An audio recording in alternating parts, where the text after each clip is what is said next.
Welcome to the virtual race brief for the Beacons Way 105km and 100 mile events. My name is Wayne Drinkwater, I'm the Event Director at GB Ultras, and today we're just going to cover some of the key points that you may need to know for the event itself.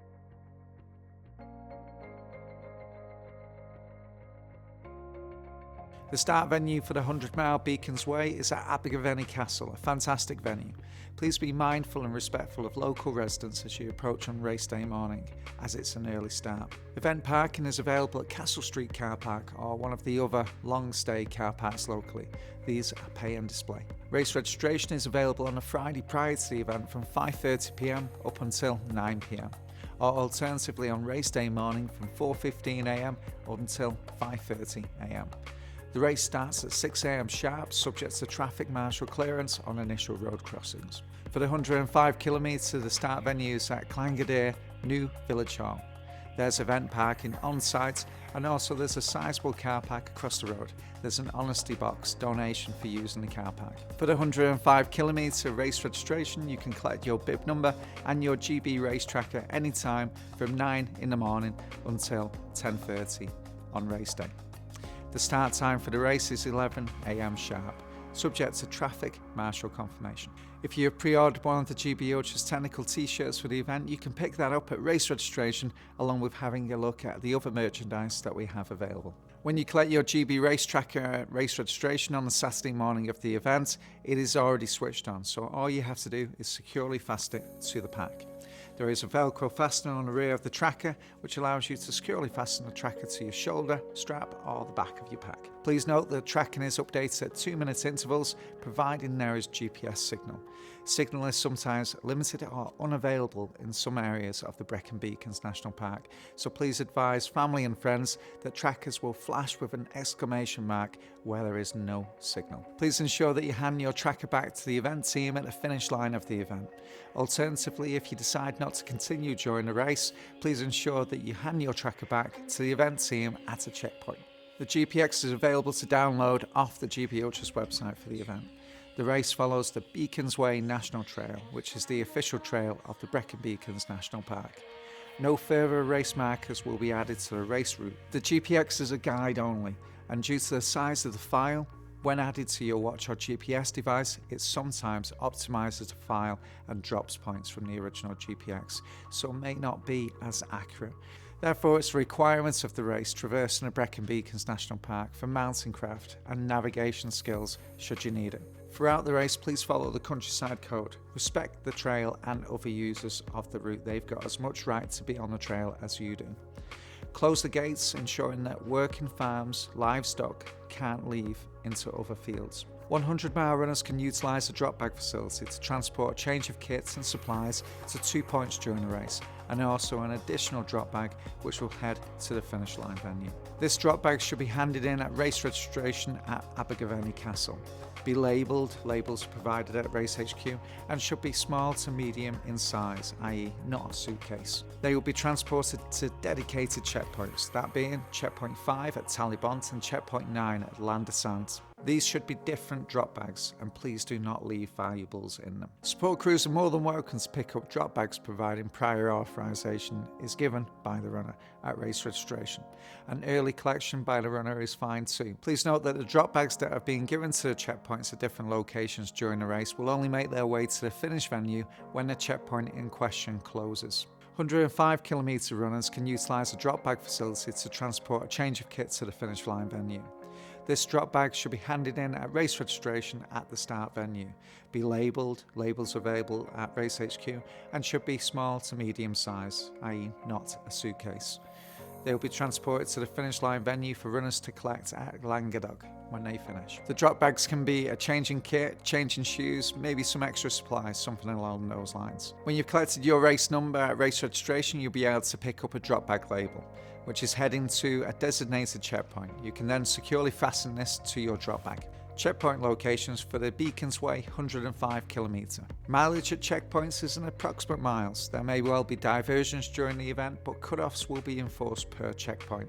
You should arrive before the cut-off. You'll then have up to 20 minutes to leave the checkpoint, but please bear in mind that taking this amount of time might impact you reaching the next checkpoint in time. Checkpoint 1 is at Talybont, which is 6 miles into the race. Support teams are welcome, but we would highly recommend heading to Story Arms instead. Checkpoint 2 on 105 kilometres is at 13 miles, and that's at Story Arms car park. That's after you've descended from the central beacons, including Penny Van. Support teams are welcome. Checkpoint 3 is at 20 miles, and that's at San Helen car park. Support teams are welcome, but there is limited parking and the roads leading to the checkpoints are narrow. Advise support crews to please use what 3 words pre-race to find the location. Checkpoint 4 is at 26 miles, and that's at Penwilt car park. Support teams are welcome. Checkpoint 5 is at 39 miles, and that's at Nuad Clandestin Village Hall. Support teams are welcome there, but there is limited parking. Checkpoint 6 is an outdoor checkpoint at 48 miles, and that's at Mountain View. Support teams are welcome. The finish line for the 105 kilometres at Languedoc Rugby Club. Please note that support teams are welcome, but no dogs are permitted on the pitch. Checkpoint locations for the Beacons Way 100 mile. Checkpoint 1 is at 7 miles, and that's on the outside of the Skirrid Mountain Inn. Support teams are welcome, but it is early in the morning, so please be mindful of local residents. Checkpoint 2 is at 13 miles, and that's at Lanthony Treats campsite. Support teams are welcome, but please advise them to use the Brecon Beacons National Park car park beside Lanthony Abbey. Checkpoint 3 is at 26 miles, which is at Crickhowell Village Hall. Please note that no support crews are permitted at this particular checkpoint due to limitations in parking and the size of the hall. Advise support crews to park in the locality and provide support away from the checkpoint. Checkpoint 4 is at 36 miles, and that's at Bulsh Village Hall. Support teams are welcome. Checkpoint 5 is at 45 miles, and that is at Talybont, and that's your first drop bag for the event. Please note that this is an outdoor checkpoint, but essential prior to heading onto the central beacons. Support crews are welcome. Checkpoint 6 is at 52 miles, and that's at Story Arms, just after you've descended from the central fans. Support crews are welcome here. Checkpoint 7 is at 59 miles, and that's at San Helen car park. Support crews are welcome, but please note that there is limited parking here. Checkpoint 8 is at 65 miles, and that's at Penwilt car park. Support crews are welcome, but please be respectful to local residents, especially if it's in the evening or night time. Checkpoint 9 is at 78 miles, and that's at Nuad Clandestin Village Hall, where your other drop bag is available and waiting for you there. Support crews are welcome, but there is limited parking available. Checkpoint 10 is at 87 miles, and that is at Mountain View. Support crews are welcome, and it is another outdoor checkpoint. The finish line for the 100-mile race is at Languedoc Rugby Club. Your final drop bag will be waiting for you there. Support crews are welcome, but no dogs are permitted. Changing facilities and showers are available too. Each of the checkpoint locations will have a range of food to choose from, as well as hydration. Please bear in mind that each of the indoor checkpoints will also have hot food and drink available too. The 105 kilometre and the 100 mile are 2 separate races. As such, there can be no swapping between the events during the event. If you have entered the 105 kilometre, then your entry is for the 105 kilometre. If you have entered the 100 mile, then your entry is for the 100 mile. It affects the integrity of the race, including race paperwork and tracking. Should you wish to swap between the 2 distances, you should do so no later than 3 weeks before the event. If you decide to transfer, and if you have booked coach transport for after the event, this may not necessarily be automatically transferred to the other coach. The 2 coaches are separate. You should arrive before the cutoff. You'll have up to 20 minutes to leave the checkpoint, but please bear in mind that taking this amount of time may impact you reaching the next checkpoint in time. To be awarded a medal or buckle at the finish line, you need to complete the race within the cutoff time in line with the race rules. Requests to receive a medal or buckle for completing part of the race distance or outside of the finish line cutoff will not be awarded. If there are any diversions in the lead up to the race, we will let participants know via email and issue a new GPX for the race. The diversions sometimes are essential works deemed necessary by the local authority or the landowner.